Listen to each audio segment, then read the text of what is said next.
Ing jaman rumiyin jumeneng kerajaan ingkang ageng sanget dipunwastani Prambanan. Keraton Prambanan misuwur kanthi kondang lan sugih sumber daya alam.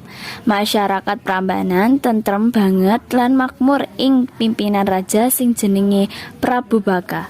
Nganti dumadakan ketentraman keraton Prambanan rusak amarga kerajaan liya teka nyerang kerajaan iki. Kabugahan malih dadi susah. Malah Raja Baka seda nalika perang. Saiki kerajaan Prambanan dipimpin dening Putri Baka Rara Jonggrang. Katon iki katon serem tanpa ana bapak wiwit perang. Rakyat padha sumelang lan wedi. Sabar Roro kudu kuat. Nggih, ya aku kudu kuat. Aku kudu bisa mulyake kerajaan iki kaya asline. Nggih, Roro bener, Roro kudu kuat.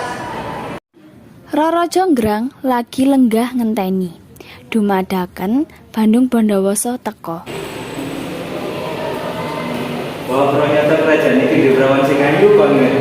Kowe sapa? Kula Bandung Bondowoso, adipati ingkang kerajaan Wolo mangkin aniaya. Hahaha. Bapak njalani kerajaan iki pamune tak mataku. Aja kuwatir, kowe ora bakal mergo nang-ndi saka karaton Kinta Marga kowe bakal dadi bojoku. Menurut wae, aku belum dadi bojone wong sing Kowe milih rabi karo aku apa mati nang tanganku? Krungu tembung saka Bandung Bondowoso kuwi, Rara Jonggrang meneng lan katon bingung. Nanging ing sisih liya, Rara Jonggrang rumangsa wedi nolak lamarane Bandung Bondowoso. Oke, aku bakal ngomong nang isyarat. Apa iku syaratnya? Gawe aku sewu candi sunyi. Aja kuwatir, kanggo awakmu kabeh tak lakoni. Ing wayah sore Bandung Bondowoso wiwit ngumpulake pasukane. Kepriye bisa gawe candi sewu sewengi? Oh iya, aku kudu nelpon Gembul. Seketika tentara wujud jin teka. Bandung Bondowoso njaluk jin mau gawekno candi. Sawise krungu ndawu saka Bandung Bondowoso, pasukan langsung bangun candi kanthi cepet banget. 100, 600, 700, kedepale.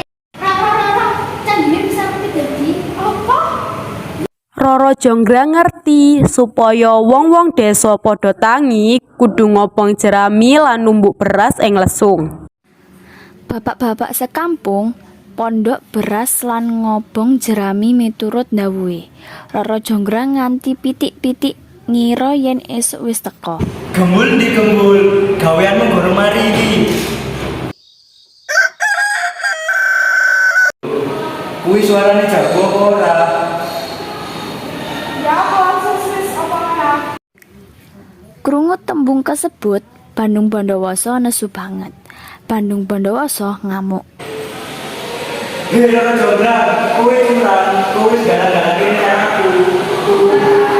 Jadi kowe ora bisa nulis Mergo kowe curang, aku lawan kowe dadi candi sewu. Merga rasa lara Bandung Bondowoso, Rara Jonggrang malih dadi arca candi kang kaping 1000. Wujud reca iki bisa dideleng ing komplek Candi Prambanan lan jeneng candi kasebut diarani Candi Rara Jonggrang. Dene candi ing sakubenge diarani Candi Sewu.